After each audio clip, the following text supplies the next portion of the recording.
제24장.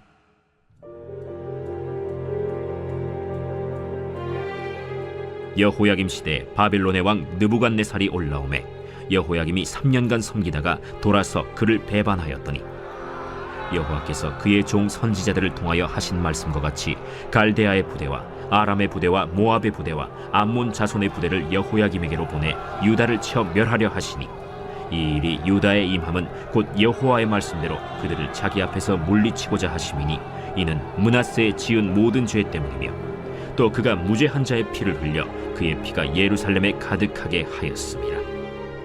여호와께서 사하시기를 즐겨하지 아니하시니라. 여호야김의 남은 사적과 행한 모든 일은 유다 왕 역대지략에 기록되지 아니하였느냐. 여호야김이 그의 조상들과 함께 잠에 그의 아들 여호야긴이 대신하여 왕이 되니라. 애굽 왕이 다시는 그 나라에서 나오지 못하였으니 이는 바벨론 왕이 애굽 강에서부터 유브라데 강까지 애굽 왕에게 속한 땅을 다 점령하였습니다. 여호야긴이 왕이 될 때 나이가 18세라. 예루살렘에서 석 달간 다스리니라. 그의 어머니의 이름은 느후스다여 예루살렘 엘라단의 딸이더라. 여호야긴이 그의 아버지의 모든 행위를 따라서 여호와께서 보시기에 악을 행하였더라. 그때 바벨론의 왕 느부갓네살의 신복들이 예루살렘에 올라와서 그 성을 애워싸니라. 그의 신복들이 애워쌀 때 바벨론의 왕 느부갓네살도 그 성에 이르니 유다의 왕 여호야긴이 그의 어머니와 신복과 지도자들과 내시들과 함께 바벨론 왕에게 나아가매 왕이 잡으니 때는 바벨론의 왕 8째 해이라. 그가 여호와의 성전의 모든 보물과 왕궁 보물을 집어내고 또 이스라엘의 왕 솔로몬이 만든 것 곧 여호와의 성전의 금그릇을 다 파괴하였으니 여호와의 말씀과 같이 되었더라. 그가 또 예루살렘의 모든 백성과 모든 지도자와 모든 용사 10,000명과 모든 장인과 대장장이를 사로잡아가매 비천한 자 외에는 그 땅에 남은 자가 없었더라. 그가 여호야긴을 바벨론으로 사로잡아가고 왕의 어머니와 왕의 아내들과 내시들과 나라의 권세 있는 자도 예루살렘에서 바벨론으로 사로잡아가고 또 용사 7,000명과 장인과 대장장이 1,000명 곧 용감하여 싸움을 할 만한 모든 자들을 바벨론 왕이 바벨론으로 사로잡아가고 바벨론 왕이 또 여호야긴의 숙부 마따니아를 대신하여 왕으로 삼고 그의 이름을 고쳐 시드기야라 하였더라. 시드기야가 왕이 될 때 나이가 21세라. 예루살렘에서 11년간 다스리니라. 그의 어머니의 이름은 하무다리요 림나인 예레미야의 딸이더라. 그가 여호야김의 모든 행위를 따라 여호와 보시기에 악을 행한지라. 여호와께서 예루살렘과 유다를 진노하심이 그들을 그 앞에서 쫓아내실 때까지 이르렀더라. 시드기야가 바벨론 왕을 배반하니라. 제25장.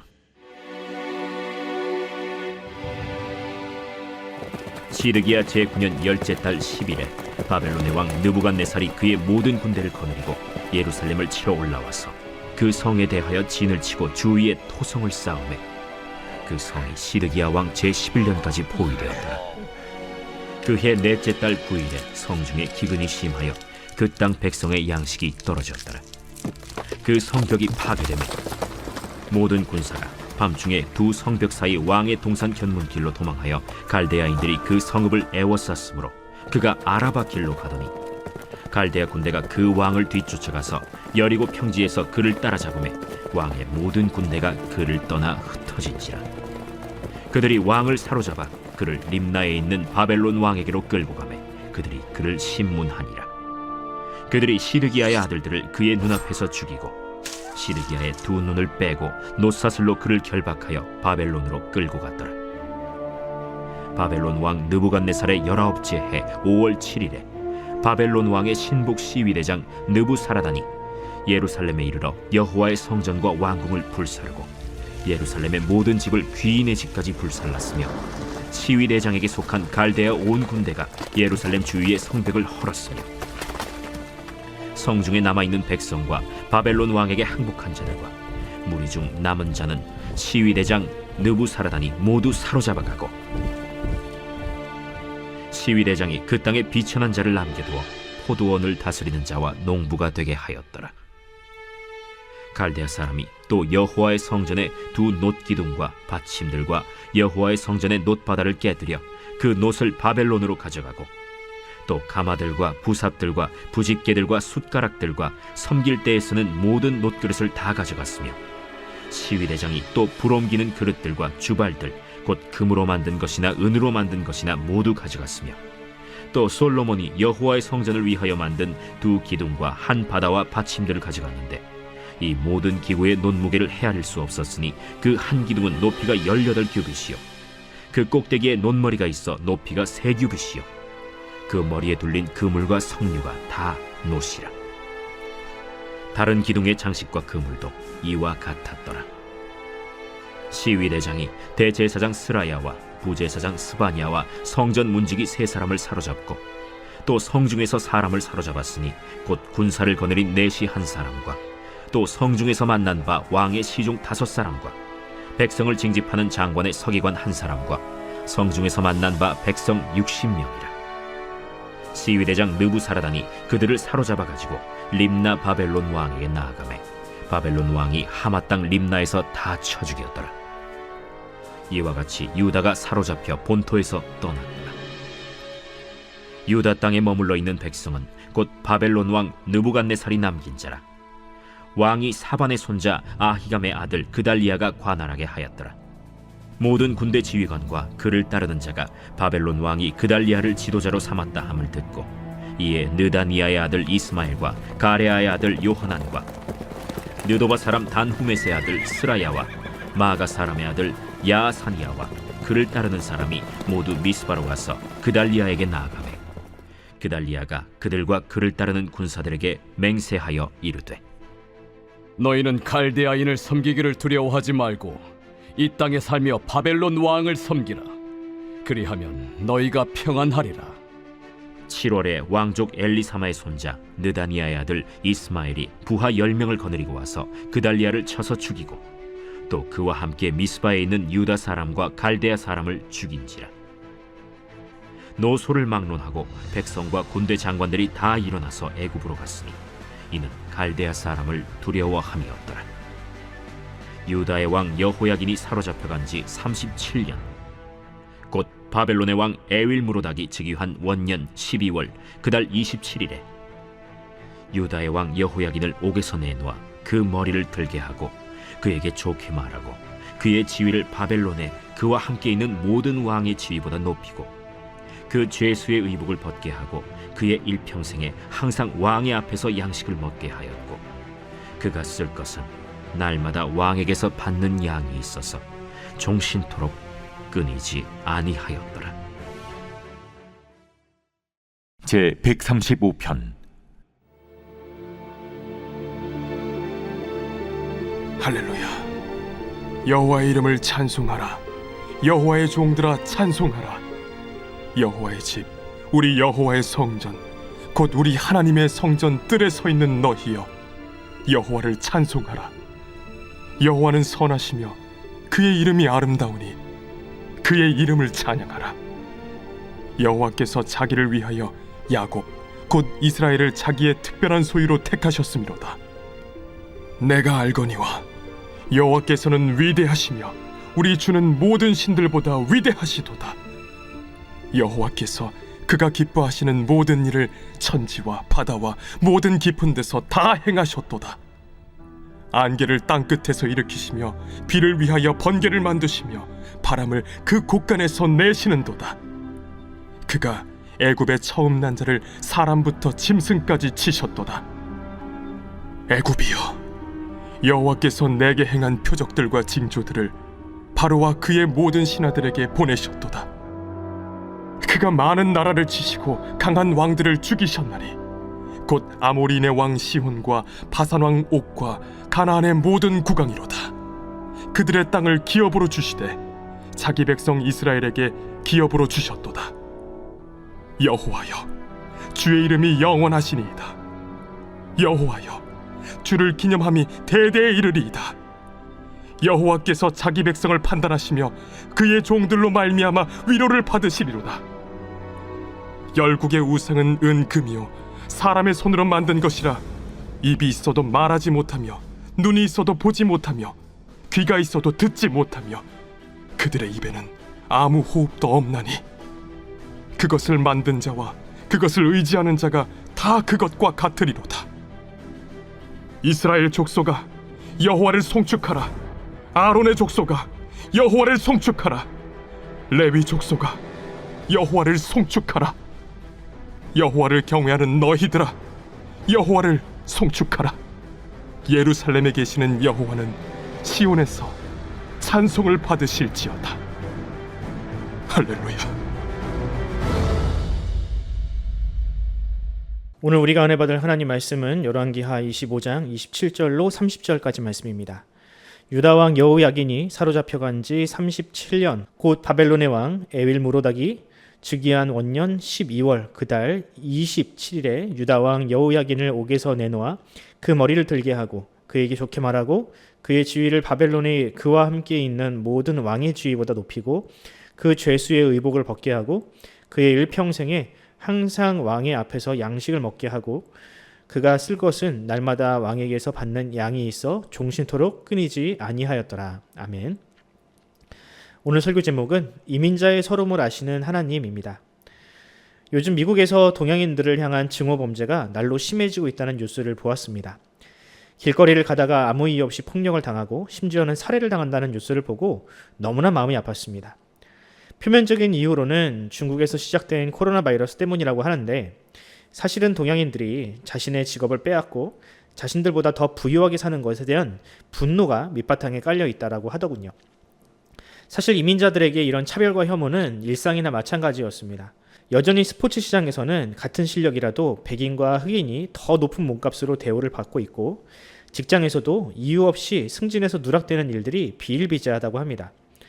미국에서도 이런 일들이 일상처럼 일어나는데 바다 건너 일본에서는 더 심했겠지요. 과거 나라를 잃고 살 길을 찾아 아니면 억지로 일본으로 끌려간 이민자들은 정말로 끔찍한 대우를 받았습니다. 일본으로 건너간 우리 조상들은 법의 보호도 받지 못하고 인간 이하의 대접을 받았습니다. 심지어 무슨 나쁜 일만 생기면 다 조선 사람들 때문이라며 죽임을 당하는 일도 있었습니다. 이처럼 나라 잃은 서글픔은 이루 말할 수 없는 것입니다. 유대인들 역시 이런 서러움을 겪었던 민족입니다. 그들은 바벨론에 의해서 나라가 멸망당한 이후에 70년 동안 바벨론에서 포로로 살아야 했습니다. 패망한 국가의 사람으로 포로로 끌려와서 먼 타지에서 살아야 했던 그들이 과연 행복했겠습니까? 그들이 출세를 꿈꿀 수 있었습니까? 아니요. 차별과 혐오, 무시와 천대는 그들이 평생을 안고 가야 할 무거운 짐이었습니다. 그런데 오늘 본문을 보면 기적이 일어났습니다. 37년 동안 포로로 잡혀있던 여호야긴 왕이 감옥에서 풀려난 것입니다. 심지어는 죄수의 의복이 아닌 왕의 의복을 입고 바벨론 왕의 식탁에서 먹으며 국가로부터 연금까지 받는 혜택을 누리게 되었습니다. 당시 바벨론의 왕이었던 에일모로닥이 왜 이런 결정을 내렸는지는 확실하지 않지만 이후로 유대인들을 향한 처우가 달라진 것은 확실합니다. 나중에는 모르드게처럼 관직에 나아가는 사람도 생기고 에스더처럼 유대인 출신으로 왕후의 자리에 오르는 일도 벌어졌으니까요. 그럼 왜 이런 변화가 일어났을까? 어떻게 바벨론에서 포로이자 이민자들에 불과한 유대인들이 이와 같은 선대를 받게 되었을까요? 우리는 여기서 여전히 이스라엘을 위해 일하시는 하나님을 발견할 수 있습니다.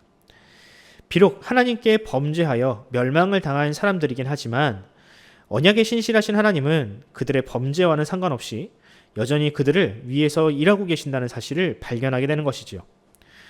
이스라엘과 남유다는 사라졌지만 여전히 바벨론에서도 하나님의 통치는 이루어지고 있으며 자신의 백성을 위해 일하시는 하나님의 손길을 본문은 우리에게 보여주고 있습니다. 그럼 하나님은 이스라엘, 구체적으로는 다윗의 후손에게 어떤 약속을 하셨는가? 사무엘하 7장 이하에는 일명 다윗 언약이라는 내용이 나옵니다. 여기 보면 하나님께서 다윗과 그의 후손들을 향하여 다음과 같이 약속을 하십니다. 사무엘하 7장 16절을 제가 읽어드립니다. 내 집과 내 나라가 내 앞에서 영원히 보존되고 내 왕위가 영원히 견고하리라 하셨다라. 아멘. 하나님은 지금 이 약속을 신실하게 지키고 계시는 겁니다. 다윗의 왕위를 영원히 보존하시겠다는 그 약속, 그 혈통을 끊어지지 않게 하시겠다는 약속을 지키고 계십니다. 사람은 약속을 헌신짝처럼 버리고 어기는 존재지만 하나님은 결코 그 약속을 잊어버리거나 또 어기시는 분이 아닙니다. 많은 사람들이 남유다가 멸망할 때 하나님께서 이 약속을 잊으셨거나 파기하셨다라고 생각을 하지만 하나님은 결코 아브라함과 이삭과 야곱 그리고 다윗과 하신 약속을 잊으신 적이 없습니다. 하나님은 바벨론 땅에서 피눈물 나는 이 민생활을 하고 있던 그런 자신의 백성들을 지키셨고 그들을 위해서 일하셨습니다. 그리고 장차 다윗과 여호야긴의 후손으로 오신 예수 그리스도를 통해서 영원한 왕국을 세우셨습니다. 성경에는 다윗을 향한 언약뿐 아니라 우리를 향한 하나님의 사랑의 언약이 가득합니다. 예수님의 다른 이름인 임마누엘처럼 영원히 우리와 함께 하시겠다는 그 약속, 우리가 예수님의 이름을 의지하여 하나님께 부르짖으면 반드시 응답하시겠다는 그 약속, 이런 약속들이 성경을 가득히 채우고 있습니다. 그래서 우리가 성경을 부를 때 옛 언약과 새로운 언약이라고 하면서 구약과 신약이라고 부르는 것 아니겠습니까? 이처럼 약속을 지키시는 우리 하나님을 두고 성경은 신실하신 분이다, 영어로는 faithful, 믿을만한 분이다 라고 합니다. 우리의 믿음의 근거는 바로 여기에 있습니다. 믿음은 믿음을 가진 주체가 아니라 믿음의 대상이 누구냐가 중요합니다. 그러므로 우리의 믿음이 견고하여서 그 분량이 넘쳐나서 하나님께서 우리를 구원하시는 것이 아닙니다. 하나님이 그만큼 약속에 신실하신 분이기 때문에 우리는 하나님을 믿을 수 있으며 또 하나님께서 우리에게 그런 믿음을 주셨기 때문에 우리는 하나님을 믿을 수 있습니다. 바라기는 주님께서 우리에게도 그런 믿음을 주시기를 소원합니다. 마치 바벨론처럼 신앙생활하기가 빡빡한 이 세상, 온통 물질적인 것들로만 추구하는 이교도와 같은 사람들 틈바구니에서 이민자처럼 살아가는 우리에게 하나님의 은혜가 넘치기를 소원합니다. 그리하여서 여호야긴과 같이 더 이상 죄인이 아닌 하나님의 자녀로 존귀한 인생을 살아가시는 저와 여러분이 되기를 간절히 소원합니다. 기도하겠습니다. 우리를 죄에서 건지시고 하나님의 자녀 삼아주신 하나님 아버지, 오늘도 우리는 하나님의 약속의 말씀을 의지하여 이 새벽 기도로 나아갑니다. 바벨론과 같이 험난한 이 세상 속에서 하나님의 자녀다움을 잃지 않게 하시고 하나님의 은혜를 경험하고 나타내는 삶을 살게 하여 주시옵소서. 비록 믿음으로 사는 것이 어렵고 힘든 일이지만 언약에 신실하신 하나님의 약속을 믿고 그 길을 뚜벅뚜벅 걷게 하여 주시옵소서. 감사드리며 우리 구주 예수 그리스도의 이름으로 기도합니다. 아멘. 사랑하는 성도 여러분, 이 시간 기도할 때에 하나님의 은혜를 구하는 기도를 드리길 바랍니다. 침체되어 있는 우리나라의 경제와 민생이 회복되게 하시고 무엇보다 한국교회에 다시금 부흥을 달라고 기도합시다. 단지 돈과 사람이 많아지는 부흥이 아니라 하나님의 말씀을 사모하는 진정한 부흥을 달라고 기도합시다. 우리 교회를 위해서도 기도하실 때에 공동체 성경 읽기와 가족 예배 그리고 푸른숲 모임을 통해서 하나님을 더욱 알아가는 교회 되게 해달라고 기도하면서 오늘 하루를 시작하도록 하겠습니다. 함께 기도합시다.